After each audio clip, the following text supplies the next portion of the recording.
ನಮಸ್ಕಾರ, ಶುಭ ಸಂಜೆ ಪ್ರೀತಿಯ ವಿದ್ಯಾರ್ಥಿಗಳಿಗೆ, ಶಾಲಾ ಶಿಕ್ಷಕರಿಗೆ ಹಾಗೂ ಶಾಲಾ ಸಿಬ್ಬಂದಿ ವರ್ಗದವ್ರಿಗೆ. ನಿಮ್ಮೆಲ್ಲರಿಗೂ ಕೂಡ ವಿದ್ಯಾಸಕ್ತಿಯ ವಿಜ್ಞಾನದ ತರಗತಿಗೆ ಆತ್ಮೀಯವಾದಂತಹ ಸ್ವಾಗತ ಕೋರ್ತಾ ಇರೋದು. ನಾನು ನಿಮ್ಮ ವಿಜ್ಞಾನದ ಶಿಕ್ಷಕಿ ಅರ್ಪಿತಾ ಮಲ್ನಾಡ್. ಪ್ರಿಯ ವಿದ್ಯಾರ್ಥಿಗಳೇ, ಇವತ್ತಿನ ಸೆಷನ್ ನೀವು ನೋಡಬಹುದು, ನಮ್ಮ ಒಂದು ವೈಟ್ ಬೋರ್ಡ್ ಎಲ್ಲ ಚಿತ್ರಗಳಿಂದ, ಎಲೆಗಳಿಂದ ಕೂಡಿದೆ. ಏನಿದೆ, ಬಹಳ ಆಸಕ್ತಿದಾಯಕವಾದಂತಹ very very interesting facts about science ನ ತಿಳ್ಕೊಂತ ಹೋಗೋಣ. ಆದ್ರೆ ಅದಕ್ಕಿಂತ ಮುಂಚೆ ಇವತ್ತಿನ ಚಿಂತನೆಯ ಕಡೆಗೆ ಗಮನವನ್ನ ಹರಿಸೋಣ.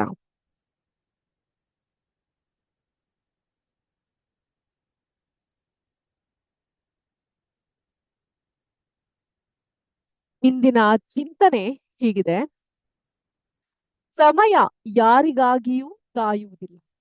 ಪ್ರತಿಯೊಂದು ಕ್ಷಣವನ್ನ ಜ್ಞಾನಾರ್ಜನೆಗೆ ಸರಿಯಾಗಿ ಬಳಸಿಕೊಳ್ಳಿ.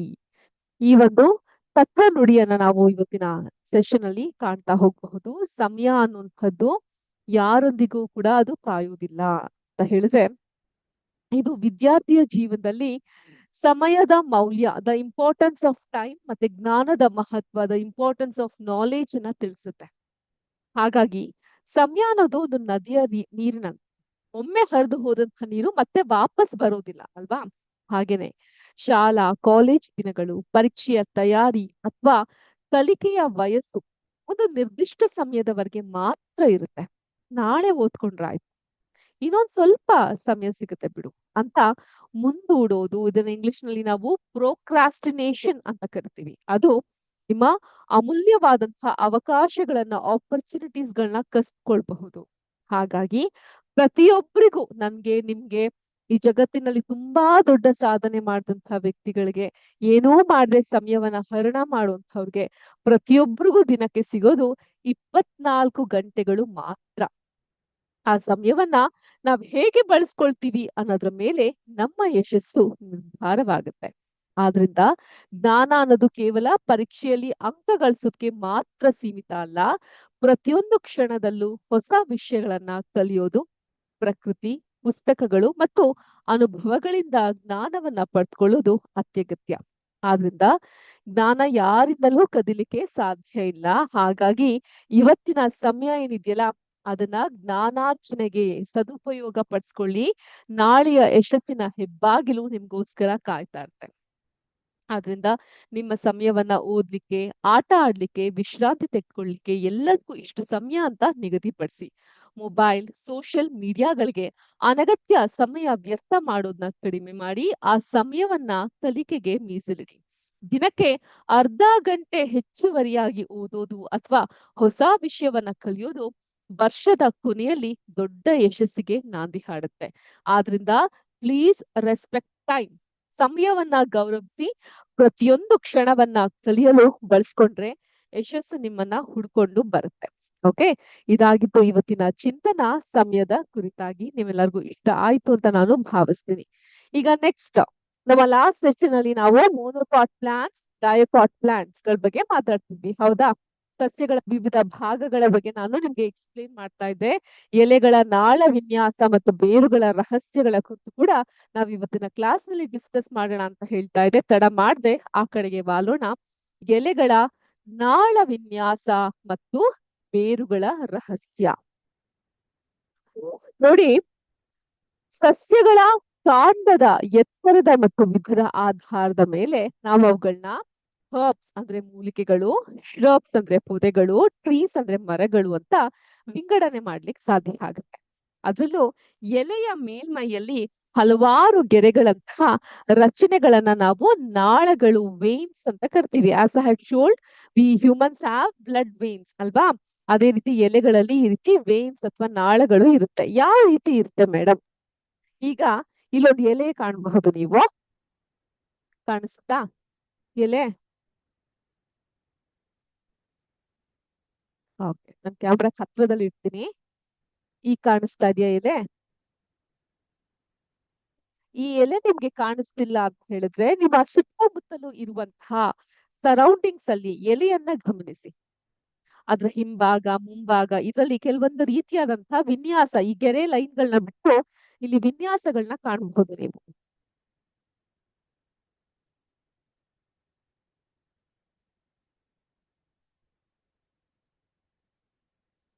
ಕಾಣಿಸ್ತಾ ಇದ್ಯಾ?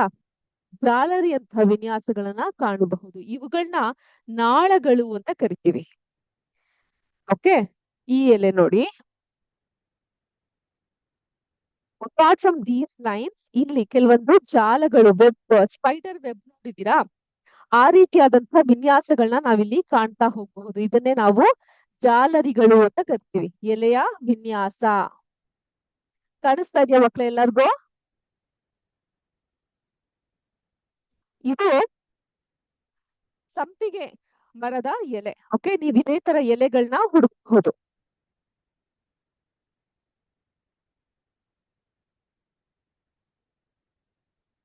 ಇದು ಮತ್ತೊಂದು ರೀತಿಯಾದಂತಹ ಎಲೆಗಳು. Okay, please understand and observe. ಎಲೆನ ಕ್ಲೀನ್ ಆಗಿ ನೋಡಿ.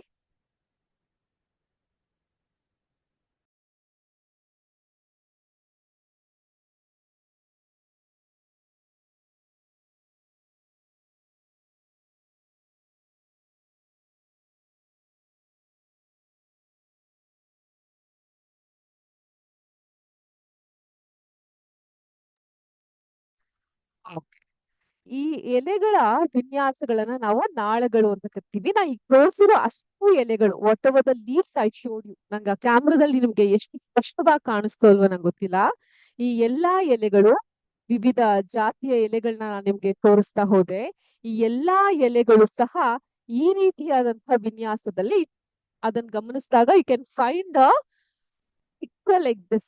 ಓಕೆ, ಆ ಎಲೆಯ ಮೇಲ್ಮೈ ಮೇಲೆ ಹಲವಾರು ಗೆರೆಗಳಂತಹ ರಚನೆಗಳನ್ನ ಕಂಡು, ಮತ್ತೆ ಎಲೆಯ ಮಧ್ಯಭಾಗದಲ್ಲಿ ಹಾದು ಹೋಗುವಂತಹ ದಪ್ಪನೆಯ ಪ್ರಮುಖ ಗೆರೆಯನ್ನ ಮಿಡ್ ರಿಬ್ ಅಥವಾ ಮಧ್ಯನಾಳ ಅಂತ ಕರಿತೀವಿ.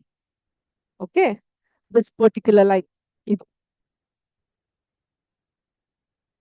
ಏನಂತೀವಿ? ಇದಕ್ಕೆ ಮಿಡ್ ರಿಬ್ ಅಂತ ಕರಿತೀವಿ. ಇದಕ್ಕೆ ಮಿಡ್ ರಿಬ್ ಅಥವಾ ಮಧ್ಯನಾಳ ಅಂತ ಅದನ್ನ ನಾವು ಕರಿತೀವಿ. ಜಾಲಬಂಧ ನಾಳ ವಿನ್ಯಾಸ ಅಥವಾ reticulate venation. So whatever the leaves I showed you now, around 4 types of leaves, 4 ತರಹದ ಎಲೆಗಳನ್ನ ತೋರಿಸ್ದೆ. ಅವೆಲ್ಲವೂ ಕೂಡ ಈ ರೀತಿಯಾದಂತಹ ಜಾಲಬಂಧ ವಿನ್ಯಾಸದಲ್ಲಿ ಇದ್ವು. ಈ ತರವಾದಂತಹ ಈ ಒಂದು ಜೇಡರ ಬಲೆ ಇದೆಯಲ್ಲ, ಆ ತರ ವಿನ್ಯಾಸ ಜಾಲಬಂಧ ನಾಳ ವಿನ್ಯಾಸದಲ್ಲಿ ಇದ್ವು. ಏನ್ ಮೇಡಮ್ ಜಾಲಬಂಧ ನಾಳ ವಿನ್ಯಾಸ ಅಂತ ಹೇಳಿದ್ರೆ, ಅದ್ರ ಬಗ್ಗೆ ತಿಳ್ಕೊಳ್ಳೋಣ. ಅದ್ರ ಜೊತೆಗೆ ಈ ಒಂದಿಷ್ಟು ಎಲೆಗಳನ್ನ ಅಬ್ಸರ್ವ್ ಮಾಡಿ. ಓಕೆ, ಈಗ ಆ ಎಲೆಗಳನ್ನ ಮರ್ತ್ಬಿಡಿ, ಈ ಎಲೆನ ಅಬ್ಸರ್ವ್ ಮಾಡಿ. ಇದು ಯಾವ ರೀತಿ ಇದೆ ಕಾಣಿಸುತ್ತಾ? ಓಕೆ, ಸ್ವಲ್ಪ ಅರಿಶಿಣ ಬಣ್ಣದಲ್ಲಿದೆ, ಬಾಳೆದೆಲೆ ತರ ಕಾಣುತ್ತೆ ನಿಮ್ಗೆ, ಹೌದಾ? ಬಾಳೆದೆಲೆ ನೋಡ್ದಂಗ್ ಆಗುತ್ತೆ. ಯಾವ ತರ ಇದೆ ಗೆರೆಗಳಿಲ್ಲಿ? ಲೈನ್ ಆಗಿ ಪ್ಯಾರಲಲ್ ಆಗಿ ಇದೆ, ರೈಟ್? ಈ ಒಂದು ಎಲೆಯನ್ನ ಗಮನಿಸಿ, ಹೇಗಿದೆ ಇದು? ಉದ್ದವಾಗಿ ಇದೆ, ಹೌದಾ? ಈ ಎಲೆ, ಇದು ಕೂಡ ಉದ್ದವಾಗಿ ಉದ್ದುದ್ದವಾದಂತಹ ಎಲೆ ಒಂದನ್ನ ಹುಡುಕಿ ತಂದಿದ್ದೀವಿ. ನೋಡಿ, ಅಬ್ಸರ್ವ್ ಮಾಡಿ. ಇಲ್ಲಿ ನೋಡ್ಬಹುದು, ನಿಮ್ಗೆ ಸ್ಕೇಲ್ ಹಾಕಿ ಲೈನ್ ಹೇಳ್ದಂಗಿದೆ, ಉದ್ದವಾಗಿದೆ. ಇದನ್ನ ಮಿಡ್ ಮಧ್ಯನಾಳ ಅಂತ ಕರಿತೀವಿ. ಈ ಎಲೆಗಳು ನೋಡಿ, ಈ ರೀತಿ ಎರಡೂ ಸೈಡ್ ಗಳಲ್ಲಿ ಲೈನ್ ಗಳನ್ನ ನಾವು ಕಾಣ್ತಾ ಹೋಗಬಹುದು, ಹೌದಾ? ಇದು ಅಶೋಕ ಮರದ ಎಲೆಗಳು. ಇದು ನೋಡಿ, ಮಿಡ್ರಿಪ್ ಕಾಣಿಸ್ತಾ ಇದೆ, ಎರಡೂ ಕಡೆ ಲೈನ್ ಗಳು ಕಾಣ್ತಾ ಹೋಗುತ್ತೆ ನಿಮ್ಗೆ, ಉದ್ದುದ್ದ ಲೈನ್ ಗಳು ಕಾಣುತ್ತೆ. ಅಂಡ್ ಫೈನಲಿ, ಇದು ಸಾಮಾನ್ಯವಾಗಿ ನಾವೆಲ್ಲರೂ ಎಲೆ ಅಡಿಕೆ ತಿನ್ಲಿಕ್ಕೆ ಯೂಸ್ ಮಾಡ್ತೀವಿ. We call it as palm leaf. ಹಸ್ತದ ಆಕಾರದಲ್ಲಿದೆ, ಅದಕ್ಕೆ ಪಾಮ್ ಲೀಫ್, ವಿಳ್ಳೆದೆಲೆ. ನೋಡಿ ಯಾವ ರೀತಿ ಇದೆ, ಸ್ಕೇಲ್ ಅಲ್ಲಿ ಲೈನ್ ಹಾಕ್ದಂಗೆ ಇದೆ. ಅರ್ಥ ಆಯ್ತಾ? ಸೊ ಈ ಎಲ್ಲಾ ಎಲೆಗಳು, ಹಿಂದೆ ನಾನು ಏನ್ ಎಲೆಗಳು ಇದನ್ನೆಲ್ಲ ತೋರಿಸಿದ್ನೋ, ಇವೆಲ್ಲ ಕೂಡ ಜಾಲಬಂಧ ವಿನ್ಯಾಸದಲ್ಲಿದ್ರೆ, ಇವೆಲ್ಲ ಸಮಾನವಾದಂತಹ ಲೈನ್ ಗಳ ವಿನ್ಯಾಸದಲ್ಲಿ ಇರುತ್ತೆ. ಬನ್ನಿ ಇದ್ರ ಬಗ್ಗೆ ತಿಳ್ಕೊಳ್ಳೋಣ. ಅರ್ಥ ಆಗ್ತಾ ಇದೆಯಲ್ಲ ಮಕ್ಳೇ? ಓಕೆ, ಸಮಾಂತರ ನಾಳ ವಿನ್ಯಾಸ ಅಥವಾ ಪ್ಯಾರಲಲ್ ವೆನೇಷನ್ ಅಂತ ಕರಿತೀವಿ. ಅರ್ಥ ಆಯ್ತಾ? ಎಲೆಗಳಲ್ಲಿ 2 ತರವಾದಂತಹ ವಿನ್ಯಾಸ ಇದೆ, ಜಾಲಬಂಧ ನಾಳ ವಿನ್ಯಾಸ, ಹಾಗೇನೆ ಸಮಾಂತರ ನಾಳ ವಿನ್ಯಾಸ. ಏನು ಈ ಜಾಲಬಂಧ ನಾಳ ವಿನ್ಯಾಸ ಅಂತ ಹೇಳಿದ್ರೆ ಏನು? ಮಧ್ಯನಾಳದ ಇಕ್ಕೆಲೆಗಳಲ್ಲಿ ಎರಡೂ ಬದಿಗಳಲ್ಲಿ ನಾಳಗಳು ಬಲೆಯಂತೆ ಅಥವಾ ಜಾಲರಿಯಂತೆ ಹರಡ್ಕೊಂಡಿದ್ರೆ ಅದನ್ನ ಜಾಲಬಂಧ ನಾಳ ವಿನ್ಯಾಸ ಅಂತ ಕರಿತೀವಿ. ಉದಾಹರಣೆಗೆ, ಈ ಅರಳಿ ಮರದ ಎಲೆಗಳು ಅಥವಾ ಒಣಗಿದ ಬೇವಿನ ಎಲೆಗಳು ಇವುಗಳನ್ನೆಲ್ಲ ಸಂಗ್ರಹಿಸಿ ನೋಡಬಹುದು. ಇವುಗಳೆಲ್ಲ ಯಾವ ರೀತಿ ಇರುತ್ತೆ, ಜಾಲರಿ ತರ ಇರುತ್ತೆ, ಅಂದ್ರೆ ಈ ರೀತಿಯಾಗಿರುತ್ತೆ. ಓಕೆ, ಈ ತರ ವಿನ್ಯಾಸದಲ್ಲಿ ಇರುತ್ತೆ. ಹಾಗೇನೆ ಸಮಾಂತರ ನಾಳ ವಿನ್ಯಾಸಗಳು ಅಂದ್ರೆ ಎಲೆಗಳ ನಾಳಗಳು ಒಂದಕ್ಕೊಂದು ಕವಲೊಡೆಯದೆ, ಓಕೆ, ಹಳೆಗಳಲ್ಲಿ ಜಾಲಬಂಧದಲ್ಲಿ ಕವಲ್ ಹೊಡಿತಾ ಇತ್ತಿದ್ರು, ಕವಲ್ ಹೊಡೆಯದೆ ನೇರವಾಗಿ ಸಮಾಂತರವಾಗಿ ರೈಲು ಹಳಿಯಂತೆ ಸಾಕ್ತಾ ಇದ್ರೆ ಅದನ್ನ ಸಮಾಂತರ ನಾಳ ವಿನ್ಯಾಸ ಅಂತ ಕರಿತೀವಿ. ಓಕೆ, ಬಲೆ ತರ ಇದ್ರೆ ಜಾಲಬಂಧ, ಸ್ಕೇಲ್ ಅಲ್ಲಿ ಲೈನ್ ಹಾಕ್ದಂಗಿದ್ರೆ ಸಮಾಂತರ. ಇದಕ್ಕೆ ಉದಾಹರಣೆ ಅಂದ್ರೆ ಬಾಳೆ ಎಲೆ, ಬಿಳ್ಳೆದೆಲೆ, ಹುಲ್ಲು, ಇವೆಲ್ಲ ಸ್ಕೇಲ್ ಅಲ್ಲಿ ಲೈನ್ ಹಾಕ್ದಂಗ್ ಇರುತ್ತೆ. ಇವೆಲ್ಲ ನಿಮ್ಗೆ ಸಮಾಂತರ ಎಲೆಗಳಿಗೆ ಉದಾಹರಣೆ. ಅರ್ಥ ಆಯ್ತಾ? So clear, again I repeat. ಜಾಲರಿ ತರ ಇದ್ರೆ ಜಾಲಬಂಧ ನಾಳ ವಿನ್ಯಾಸ, ಗೆರೆಗಳು ಲೈನ್ ಅಲ್ಲಿ ಗೆರೆ ಹಾಕ್ದಂಗಿದ್ರೆ ಸಮಾಂತರ ನಾಳ ವಿನ್ಯಾಸ. ಜಾಲಬಂಧಕ್ಕೆ ಉದಾಹರಣೆ ಅರಳಿ ಮರದ ಎಲೆ ಅಥವಾ ಒಣಗಿದ ಬೇವಿನ ಎಲೆ, ಬಾಳೆ ಎಲೆ, ಹುಲ್ಲು, ವಿಳ್ಳೆದೆಲೆ ಈ ಸಮಾಂತರ ಎಲೆಗಳಿಗೆ ಇರುವಂತಹ ಉದಾಹರಣೆ. ಓಕೆ, ಈಗ ಸಿಂಪಲ್ ಆಗಿ ನೆನ್ಪಿಟ್ಕೊಳೋದಾದ್ರೆ ಬಲೆ ತರ ಇದ್ರೆ ಅದು ಜಾಲಬಂಧ, ಸ್ಕೇಲ್ ನಲ್ಲಿ ಲೈನ್ ಹಾಕ್ದಂಗೆ ಇದ್ರೆ ಅದು ಸಮಾಂತರ. ಈಗ ಬೇರುಗಳ ವ್ಯವಸ್ಥೆಯ ಬಗ್ಗೆ ನಾವು ಗಮನವನ್ನ ಹರಿಸೋಣ. ಬೇರುಗಳ ಮಣ್ಣಿನ ಒಳಗಡೆ ಇರುವಂತಹ ರಹಸ್ಯ. ಸಸ್ಯದ ಮಣ್ಣಿನ ಮೇಲಿರುವ ಭಾಗವನ್ನ ನೋಡಿ ನಾವು ನಾಳ ವಿನ್ಯಾಸ ಗುರುತಿಸಿದ್ವಿ, ಹೌದಾ? ಎಲೆಗಳನ್ನ ನೋಡಿ ಅದು ಯಾವ ರೀತಿ ಜಾಲರಿ ತರ ಇದೆಯಾ ಅಥವಾ ಸ್ಕೇಲ್ ಅಲ್ಲಿ ಲೈನ್ ಹಾಕ್ದಂಗಿದ್ಯಾ ಅಂತ ಹೇಳಿದ್ವಿ. ಆದ್ರೆ ಮಣ್ಣಿನ ಒಳಗಿರುವ ಭಾಗನೇ ಬೇರು. ಈ ಬೇರ್ಗಳನ್ನ ನಾವ್ ಎತ್ತಿ ಹಿಡಿದೇನೆ ಇದೇ ತರ ಬೇರ್ ಇರುತ್ತೆ ಅಂತ ನಾವ್ ಹೇಳ್ಬಹುದು. ಓಕೆ, ಈ ಬೇರ್ಗಳಲ್ಲಿ 2 ವಿಧ ಇದೆ ಮಕ್ಕಳೇ, ತಾಯಿ ಬೇರು ಹಾಗೂ ತಂತು ಬೇರು. ಓಕೆ, ತಾಯಿ ಬೇರು, ತಂದೆ ಬೇರಂತೆ. ತಂತು ಬೇರಂತ ಇಲ್ಲ, ತಂತು ಬೇರು. ಇದನ್ನ ಫಿಬ್ರಸ್ ರೂಟ್ ಸಿಸ್ಟಮ್ ಅಂತ ಕರಿತೀವಿ. ಈ ರೀತಿಯಾಗಿರುತ್ತೆ. ತಾಯಿ ಬೇರ್ ಬಂದು ಈ ರೀತಿಯಾಗಿರುತ್ತೆ. ಓಕೆ, ಒಂದು ಬೇರಿನಿಂದ ಹಲವಾರು ಬೇರುಗಳು ಕವಲೊಡ್ತಿರುತ್ತೆ. ಇದನ್ನ ತಾಯಿ ಬೇರು ಅಂತ ಕರಿತೀವಿ. ಹಾಗೇನೆ ತಂತು ಬೇರು ಅಂದ್ರೆ ಹಾಗೆ ಹರಡ್ಕೊಂಡಿರುತ್ತೆ, ಅದನ್ನ ತಂತು ಬೇರು ಅಂತ ಕರಿತೀವಿ. ಓಕೆ, ತಾಯಿ ಬೇರು. ಇಲ್ಲಿ ಒಂದು ಮುಖ್ಯವಾದಂತಹ ದಪ್ಪ ಬೇರನ್ನ ನಾವು ಕಾಣಬಹುದು. ಕಾಣಿಸ್ತಾ ಇದೆಯಲ್ಲ, ಇದು ಮುಖ್ಯವಾದಂತಹ ದಪ್ಪ ಬೇರು ನೇರವಾಗಿ ಮಣ್ಣಿನ ಆಳಕ್ಕೆ ಇಳಿಯುತ್ತೆ. ಇದ್ರ ಒಂದು ಕಾಣಿಸ್ತಾ ಇದೆಯಲ್ಲ ಎಲ್ಲರಿಗೂ? ಓಕೆ, ಮುಖ್ಯವಾದಂತಹ ಬೇರು ಮಣ್ಣಿನ ಆಳಕ್ಕೆ ಇಳಿಯುತ್ತೆ. ಇದರ ಬದಿಗಳಿಂದ ಸಣ್ಣ ಸಣ್ಣ ಉಪ ಬೇರುಗಳು, ಇದನ್ನ ಲ್ಯಾಟ್ರಲ್ ರೂಟ್ಸ್ ಅಂತ ಕರಿತೀವಿ. ಸೊ ಮೇನ್ ರೂಟ್ ಇದು. ಓಕೆ, ದಿಸ್ ಒನ್ ಅನೋಟೇಟ್ ಮಾಡ್ಬೇಕಾ? ಈ ಭಾಗ ಇದು ಮುಖ್ಯವಾದಂತಹ ಬೇರು. ಅದ್ರ ಮೇಲೆ ಇದ್ದ ಸಣ್ಣ ಸಣ್ಣ ಬೇರುಗಳನ್ನ ನಾವು ಲ್ಯಾಟ್ರಲ್ ರೂಟ್ಸ್ ಅಥವಾ ಉಪಬೇರುಗಳು ಅಂತ ನಾವು ಕರಿತಾ ಹೋಗ್ತೀವಿ. ಓಕೆ, ಇದು ತಾಯಿ ಬೇರಲ್ಲಿ ನಾವು ಕಾಣುವಂತಹದ್ದು ಟ್ಯಾಪ್ ರೂಟ್ ಸಿಸ್ಟಮ್ ಅಂತ ಹೇಳ್ತೀವಿ ಇಂಗ್ಲಿಷ್ ನಲ್ಲಿ ಇದಕ್ಕೆ ನಾವು. ಅದೇ ರೀತಿ ತಂತು ಬೇರು, ಫಿಬ್ರಸ್ ರೂಟ್ ಅಂತ ಹೇಳ್ತೀವಿ. ಇಲ್ಲಿ ಯಾವುದೇ ಒಂದು ಮುಖ್ಯ ಬೇರು ಇರೋದಿಲ್ಲ. ಅನ್ಲೈಕ್ ತಾಯಿ ಬೇರಿಗೆ ಒಂದು ಮುಖ್ಯ ಬೇರು ಇರುತ್ತೆ, ಇಲ್ಲಿ ಯಾವುದೇ ಮುಖ್ಯ ಬೇರು ಇರೋದಿಲ್ಲ. ಸಸ್ಯದ ಕಾಂಡದ ಬುಡದಿಂದಲೇ ನಾರಿನಂತೆ ಅಥವಾ ಗೊಂಚಲಿನಂತೆ ಅಸಂಖ್ಯಾತ ಸಣ್ಣ ಬೇರುಗಳು ಒಟ್ಟಿಗೆ ಹೊರ ಬರುತ್ತೆ. ಅರ್ಥ ಆಯ್ತಾ? ಅದನ್ನ ತಂತು ಬೇರು ಅಂತ ಹೇಳ್ತೀವಿ. ಈ ತಾಯಿ ಬೇರಿಗಿರುವಂತಹ ಉದಾಹರಣೆಗಳು ಅಂದ್ರೆ ಕ್ಯಾರೆಟ್, ಮೂಲಂಗಿ. ನಾವ್ ಈ ಬೇರ್ಗಳನ್ನೇ ಆಕ್ಚುಲಿ ತಿನ್ನೋದು. ನಾವ್ ತಿನ್ನುವಂತಹ ಕ್ಯಾರೆಟ್, ಮೂಲಂಗಿ ಇದೆಯಲ್ಲ, ಅದು ತಾಯಿ ಬೇರಿನ ರೂಪಾಂತರ. ಇದ್ರಲ್ಲಿ ಎಷ್ಟೊಂದು ಉಪ ಬೇರುಗಳನ್ನ ನೀವು ನೋಡ್ತಾ ಹೋಗ್ಬೋದು. So we are eating the entire tap root. ಈ ಬೀಟ್ರೂಟ್, ಕ್ಯಾರೆಟ್, ಮೂಲಂಗಿ ಅವುಗಳನ್ನ. ಓಕೆ, ತಂತು ಬೇರುಗಳಿಗೆ ಉದಾಹರಣೆ ಅಂತ ಹೇಳಿದ್ರೆ ಈ ಈರುಳ್ಳಿ, ಸ್ಪ್ರಿಂಗ್ ಆನಿಯನ್, ಹಸಿರು ಈರುಳ್ಳಿ ಏನಿದೆ, ಅಥವಾ ಕೊತ್ತಂಬರಿ ಸೊಪ್ಪಿನ ಬುಡವನ್ನ ನೀವು ಗಮನಿಸಿರಬಹುದು.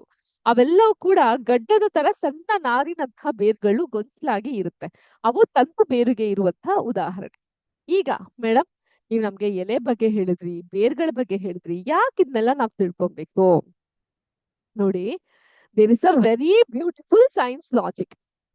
ಯಾವ ಸಸ್ಯದ ಎಲೆಗಳಲ್ಲಿ ಜಾಲಬಂಧ ನಾಳ ವಿನ್ಯಾಸ ಇರುತ್ತೋ ಆ ಸಸ್ಯಗಳಿಗೆ ಮಣ್ಣಿನ ಕೆಳಗೆ ತಾಯಿ ಬೇರು ಇರುತ್ತೆ.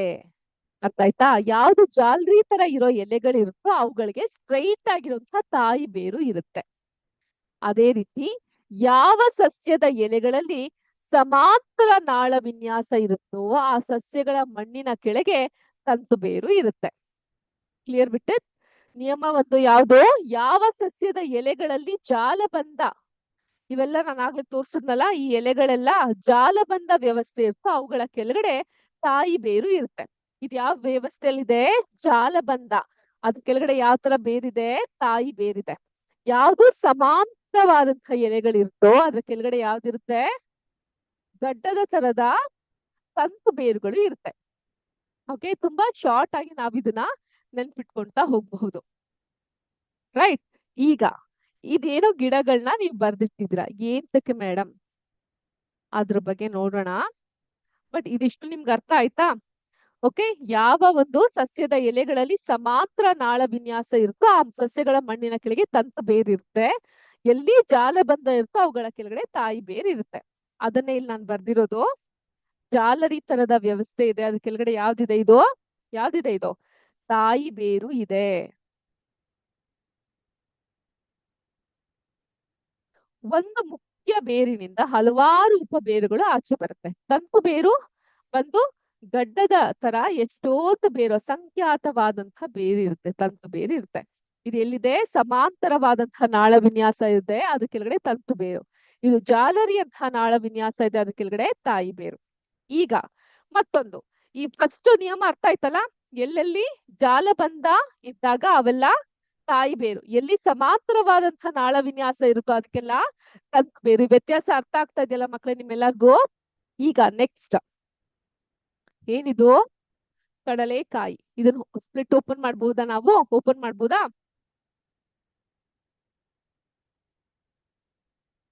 ಎಷ್ಟು ಬೀಜಗಳನ್ನ ಕಾಣ್ತೀವಿ? 2 ಬೀಜಗಳು. ಹಾಗಾದ್ರೆ ಇದು ಏನಾಗುತ್ತೆ? ಏನಾಗುತ್ತೆ ಇದು? ದ್ವಿದಳ ಸಸ್ಯಗಳ ಗುಂಪಿಗೆ ಸೇರುತ್ತೆ. 2 ಬೀಜಗಳನ್ನ ಹೊಂದಿದೆ. ಇದ್ ಕಾಣುತ್ತಾ? ಮಾರ್ಕರ್ ಅಲ್ಲಿ ಮಾಡಿದ್ ಮಾರ್ಕ್ ಅಲ್ಲ, ಬದ್ಲಿಗೆ ನಿಮ್ಗೆ ಕಾಣುತ್ತಾ? ಅಥವಾ ನಾನು ನಿಮ್ಗೋಸ್ಕರ ಒಂದು ಪ್ಲೇಟ್ ಹಾಕೊಂಡ್ ಬಂದಿದೀನಿ. ಈಗ ಕಾಣುತ್ತಾ? ಏನಿದು? ಏನಿದು? ಸಾಸಿವೆ, ಮಸ್ಟರ್ಡ್. ಇದನ್ನ ಪುಡಿ ಮಾಡಿ 2 ಭಾಗವನ್ನ ಮಾಡಕ್ಕಾಗತ್ತಾ? ಇಲ್ಲ. ಸಾಸಿವೆನೆ ಬಹಳ ನಮ್ ಕೈಗೆ ಸಿಗದ್ ಕಷ್ಟ ನಂಗಿದೆ. ಕೈಗೆ ಸಿಕ್ಕಿದ್ರು ನಿಮ್ಗೆ ಕಾಣಿಸ್ತಿಲ್ಲ, ಅಷ್ಟು ಚಿಕ್ಕದಾಗಿದೆ. ಕಾಣ್ತಾ ಇದ್ಯಾ? ಇದನ್ನ 2 ಸ್ಪ್ಲಿಟ್ ಮಾಡಕ್ ಆಗತ್ತಾ ನಮ್ಗೆ? ಇಲ್ಲ. 2 ಭಾಗವನ್ನ ನಮ್ಗೆ ಮಾಡ್ಲಿಕ್ಕೆ ಆಗ್ತಾ ಇಲ್ಲ. ಯಾವ್ದನ್ನ? ಸಾಸಿವೆಯನ್ನ. ಸೊ ಯಾವ್ದು ಸ್ಪ್ಲಿಟ್ ಆಗಿ 2 ಭಾಗ ಆಗುತ್ತೋ ಅದನ್ನ ದ್ವಿದಳ ಧಾನ್ಯ ಅಂತ ಕರಿತೀವಿ. ಯಾವ್ದು ಭಾಗ ಆಗೋದಿಲ್ವೋ ಅದನ್ನ ಏಕದಳ ಧಾನ್ಯ, ಮೋನೋಕಾಟ್ ಅಂತ ಕರಿತೀವಿ. ಇದು ಡೈಕಾಟ್, ಇದು ಮೋನೋಕಾಟ್. Dicot, monocot. ಏಕದಳ, ದ್ವಿದಳ. ಏಕದಳ, ದ್ವಿದಳ. ಅರ್ಥ ಆಗ್ತಾ ಇದೆಯಾ ಮಕ್ಳೇ? Is everyone understanding? So ಆದ್ರಿಂದ ನಾವು we come to our second rule. ಅದೇನು ಅಂತ ಹೇಳಿದ್ರೆ, ಯಾವ ಒಂದು ಸಸ್ಯಗಳಿಗೆ ಸಮಾಂತರವಾದಂತಹ ನಾಳಗಳಿರುತ್ತೋ, ತಂತು ಬೇರುಗಳಿರುತ್ತೋ, ಅವಕ್ಕೆ ಇರುವಂತಹ ಅವೆಲ್ಲ ಏಕದಳ ಸಸ್ಯಗಳಾಗಿರುತ್ತೆ. Whichever has straight line fibrous root, they are monocot plants. ಯಾವ್ದಕ್ಕೆ ಜಾಲಬಂಧ ವಿನ್ಯಾಸ ಇರುತ್ತೋ, ತಾಯಿ ಬೇರು ಇರುತ್ತೋ, ಅವೆಲ್ಲ ಏನಾಗುತ್ತೆ? ದ್ವಿದಳ ಸಸ್ಯವಾಗುತ್ತೆ. ಅರ್ಥ ಆಯ್ತಾ? ಏಕದಳ ಸಸ್ಯಕ್ಕೆ ಇರ್ಬೇಕಾಗಿರುವಂತ ಲಕ್ಷಣ ಯಾವುದು? ಸಮಾಂತರವಾದಂತಹ ನಾಳ ವಿನ್ಯಾಸ, ತಂತು ಬೇರುಗಳು, ಅವಾಗ ಅದು ಏಕದಳ ಸಸ್ಯ. ಜಾಲಬಂಧ ನಾಳ ವಿನ್ಯಾಸ, ತಾಯಿ ಬೇರು, ಆಗ ಅದು ದ್ವಿದಳ ಸಸ್ಯ. ಈಗ ನಾವು ಒಂದು ಎಲೆಯ ನಾಳ ವಿನ್ಯಾಸದ ಆಧಾರದ ಮೇಲೆನೆ ಇದು ಏಕದಳನ, ದ್ವಿದಳನ, ಇದ್ರ ಬೇರು ತಂತು ಬೇರಿದ್ಯಾ ಅಥವಾ ತಾಯಿ ಬೇರಿದ್ಯಾ ಅಂತ ಹೇಳ್ಬಹುದು. ಇದು ಯಾವ ತರ ಇದೆ ನಾಳ ವಿನ್ಯಾಸ? ಸಮಾಂತರವಾಗಿದೆ ಅಲ್ವಾ? ಸ್ಕೇಲಲ್ಲಿ ಲೈನ್ ಹಾಕ್ದಂಗಿದೆ. ಹಾಗಾದ್ರೆ ಇದ್ರ ಬೇರು ಯಾವ ರೀತಿ ಇರುತ್ತೆ? ತಂತು ಬೇರಾಗಿರುತ್ತೆ. ಅದೇ ತರ ಈ ಒಂದು ಎಲೆಯ ನಾಳ ವಿನ್ಯಾಸ ಯಾವ ರೀತಿ ಇದೆ? ಜಾಲರಿ ತರ ಇದೆ. ಹಾಗಾದ್ರೆ ಇದ್ರ ಬೇರ್ ಹೇಗಿರುತ್ತೆ? ಸ್ಟ್ರೈಟ್ ಆಗಿ ತಾಯಿ ಬೇರ್ ಇರುತ್ತೆ. ಪ್ರಕೃತಿಯಲ್ಲಿ ಇರುವಂತಹ ಈ ವಿಸ್ಮಯ ಅರ್ಥ ಆಯ್ತಾ ನಿಮ್ಮೆಲ್ಲರಿಗೂ? Are you all able to understand this in our nature how it is? ಅರ್ಥ ಆಯ್ತಾ ಮಕ್ಳು ನಿಮ್ಮೆಲ್ಲರಿಗೂ? ಓಕೆ. ಸೊ ಹಾಗಾಗಿ ನಮ್ಮ ಒಂದು ಪಾಠದ ಕೊನೆಯ ಅಂಶ ಏನು?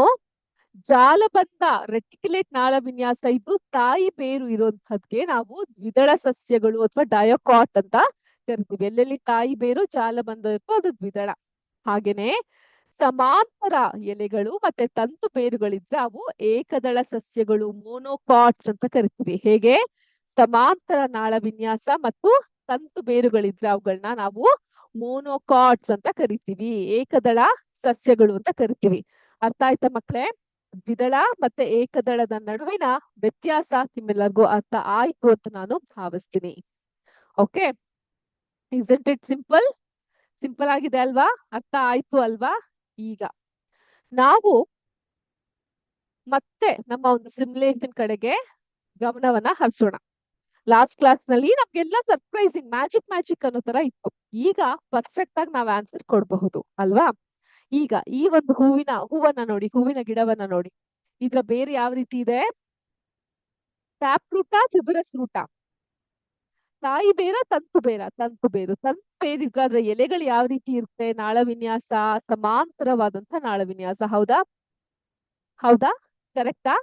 ಸಮಾಂತರವಾದಂತ ನಾಳ ವಿನ್ಯಾಸವನ್ನ ನಾವಿಲ್ಲಿ ಕಾಣಬಹುದು. ಈಗ ಯಾವ ರೀತಿ ಇದೆ ಬೇರಿಲ್ಲಿ? ತಂತು ಬೇರು. ಎಲೆಗಳು ಯಾವ ರೀತಿ ಇದೆ? ಸಮಾಂತರವಾಗಿದೆ. ಹಾಗೂ ಇದು ಯಾವ ತೆನೆ? ಜೋಳತೆನೆ. ಸಮಾಂತರವಾದಂತಹ ನಾಳ ವಿನ್ಯಾಸ ತಂತು ಬೇರನ್ನ ಹೊಂದಿದ್ರೆ ಇದು ಏಕದಳ ಸಸ್ಯನ, ದ್ವಿದಳ ಸಸ್ಯನ? ಹೇಳಿ.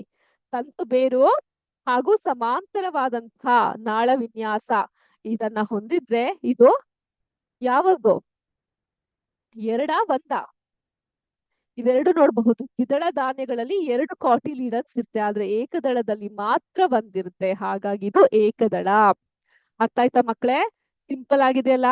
ಇವಾಗ ಅರ್ಥ ಆಗ್ತಾ ಇದೆಯಲ್ಲ? ನೋಡ್ಬಹುದು ಎಲೆ ಯಾವ ರೀತಿ ಇತ್ತು?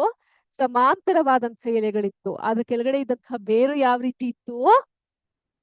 ತಂತು ಬೇರಿತ್ತು. ಹಾಗಾಗಿ ಇದು ಏಕದಳ ಸಸ್ಯ. ಮಿಕ್ಕಿದೆಲ್ಲ ದ್ವಿದಳ. ಎರಡು ಆರೋ ಮಾರ್ಕ್ ನೋಡಬಹುದು ನೀವು, ಆದ್ರೆ ಇದು ಮಾತ್ರ ಏಕದಳ. Clear with this? Yes. Next ಇದನ್ನೇನಂತೀವಿ? ಪುಷ್ಪ ಪಾತ್ರೆಗಳು. ಓಕೆ, ಇಲ್ಲಿ ಯಾವ ರೀತಿ ಇದೆ? ತಂತು ಬೇರು. ಇದೊಂದು ಪೊದೆ. ಹಾಗಾಗಿ ಇದ್ರ ಕೆಳಗಡೆ ಇರುವಂತಹ ಪುಷ್ಪ ಬೇರು ಯಾವ ರೀತಿ ಇರುತ್ತೆ? 3 ಕಡೆದಿರುತ್ತಾ? 5 ಇರುತ್ತಾ? 7 ಇರುತ್ತಾ? 3 ಇರುತ್ತಾ?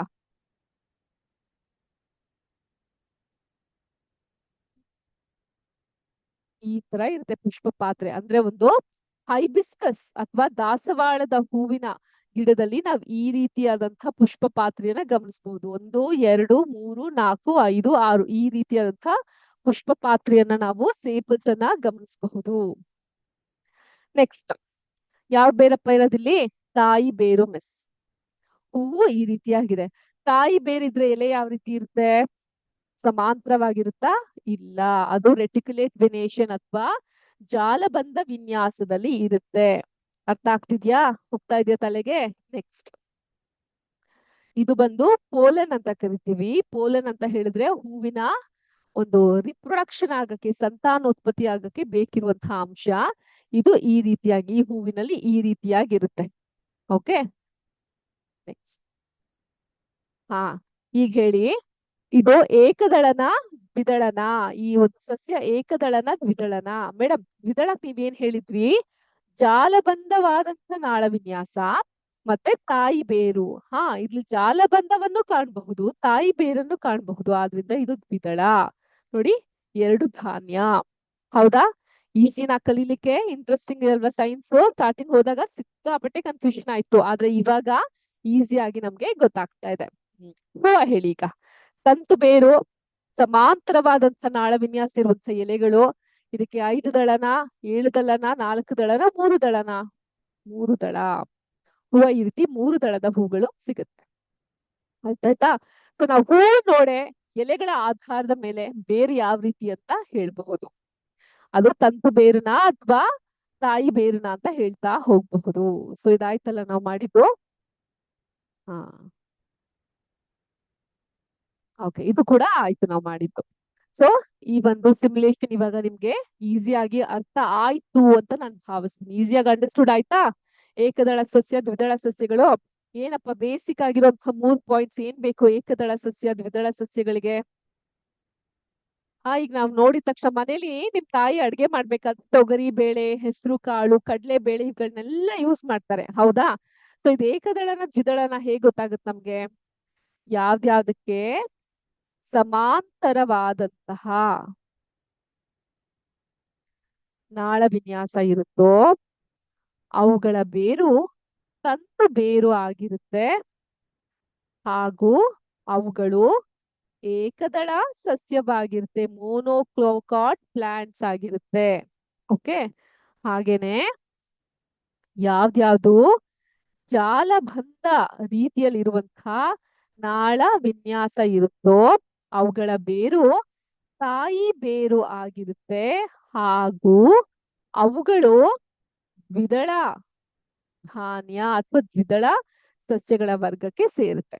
ಇವಾಗ ನಿಮ್ಗೊಂದು ಟಾಸ್ಕ್ ಅಥವಾ ಹೋಮ್ ವರ್ಕ್. ನನಗೆ ಸುಮಾರು 5 ಏಕದಳ ಸಸ್ಯಗಳನ್ನ 5 ದ್ವಿದಳ ಸಸ್ಯಗಳನ್ನ ಹೆಸರಿಸಿ ನೀವು ಹೇಳ್ಬೇಕಾಗುತ್ತೆ. ನೆಕ್ಸ್ಟ್ ಕ್ಲಾಸ್ ನಮ್ದು ಯಾವಾಗಿರುತ್ತೋ ಅವಾಗ 5 ಮೊನೊಕಾಟ್ ಪ್ಲಾಂಟ್ಸ್ 5 ಡಯೋಕಾಟ್ ಪ್ಲಾಂಟ್ಸ್ ನ ಹೆಸರಿಸಿ ಹೇಳ್ಬೇಕಾಗುತ್ತೆ. Clear with this?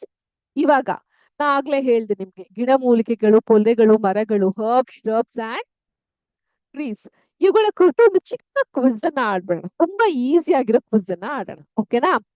ಆಟಾಡೋಣ? ಓಕೆ. ಅತ್ಯಂತ ಚಿಕ್ಕದಾದ ಮೃದುವಾದ ಹಸಿರು ಕಾಂಡವನ್ನ ಹೊಂದಿರುವ ಮತ್ತು ಹೆಚ್ಚು ಕೊಂಬೆಗಳಿಲ್ಲದ ಸಸ್ಯಗಳನ್ನ ಏನೆಂದು ಕರೀತಾರೆ? ಅತಿಯಾದ ಮೃದುವಾದಂತಹ ಕಾಂಡಗಳನ್ನ ಹೊಂದಿರುತ್ತೆ, ಕೊಂಬೆ ಗಿಂಬೆಲ್ಲ ಇರೋದಿಲ್ಲ.